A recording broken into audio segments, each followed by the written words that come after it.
Okay, so I went down to see Governor Walz, and I said, look, I got an idea. And, you know, after I got out of jail for that, I bought myself an orange jumpsuit on eBay and had them print Hennepin County Jail on back. And I put it on, I went up to city council and read them the riot act. But now it's kind of my costume, and I used it when I ran for Senate to show of the injustices going on. I wore that down to a protest at the Minnesota State Capitol, and I brought some letters for Walz, and I handed them out to places talking about this. You said you want to go green, I got part of the answer for you.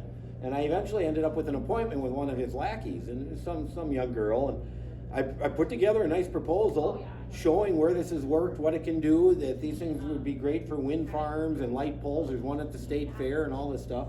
And after I left, they wouldn't talk to me. Wouldn't return my calls, wouldn't return my emails, wouldn't anything. Eventually gave up, and 2 years later, what do I hear Walz say? Walz says, during a press conference, we've really got to start thinking outside the box if we're going to make green by 2050. What? Just what in the hell do you think I'm doing here? I was down here 2 years ago. I brought you outside the box. So what I do, I got myself a box and a little solar powered hat, little solar panel, and put that in the box. And I wrote renewable energy box on it. And I put pictures of these turbines all over the outside of the box with the proposal on it. And I brought it down and said, look outside the box, and brought it to the governor's office. Still never called me back. So what did I learn from that? The left, who claims that we need green to save ourselves, is full of it. They are merely saying that it's a propaganda tool to get your vote, because they don't care about practical solutions like this. You're looking at it right here. Yeah, you're looking at a practical. I mean, look at this thing just sit here and lazily spin. Yeah, we don't even have any current, and it's just.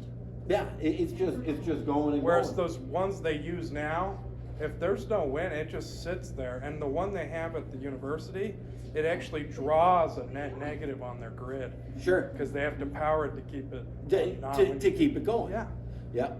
Yep. Well, and they don't last long either. Don't they have to replace it every? They have to replace parts. They have maintenance and all. See, what drew me to this turbine was when I got in the renewable energy business in 2008 down in Florida. Silly me, I thought, hell, I'll go put solar power in everybody's house down in Florida. It's a sunshine state.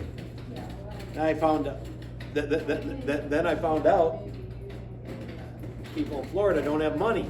It's people who come on vacation who have the money. So I kind of moved my business up here too, or in Minnesota too. But during that time, I was looking for a wind turbine that could survive the hurricanes in Florida. And this is it.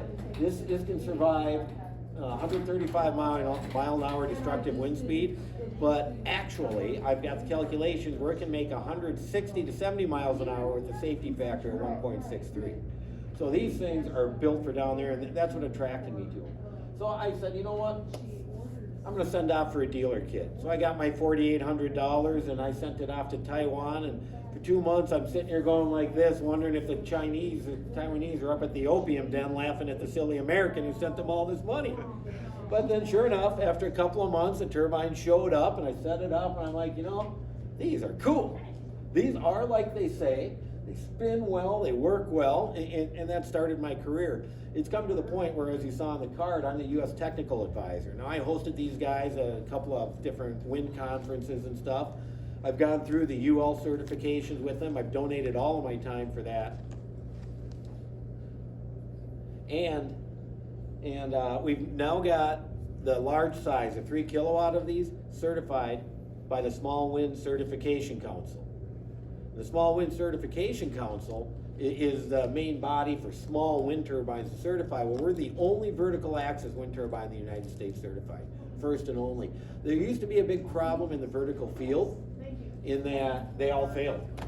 They were great in the lab, but when you get them out, especially the Windspire, it was a skinny thing that was super tall, and the problem was they only had bearings on the bottom. The thing would wobble apart. These, the first time they put one together, they told me, they put it in the wind tunnel, got it up to speed, and it went and squished on itself. Like, oh, geez. Because they just figured, oh, bearing and a bearing, and we're all set. And it turned out that the bigger ones have a bearing, and a bearing right here. There's no bearings on top. And they learned that through testing and analysis. They learned that through both. Now, these turbines come out with 3 wires. They're three-phase AC, and it's called a wild AC because the voltage changes. It's not constant. And the charge controller we have right here takes the three-phase AC and converts it to 24 or 40, 12 or 24 volts for this turbine. For the bigger turbines, they can either grid tie or you can do 48 volts. So it's pretty slick how they can take this varying AC voltage and give you a constant DC voltage.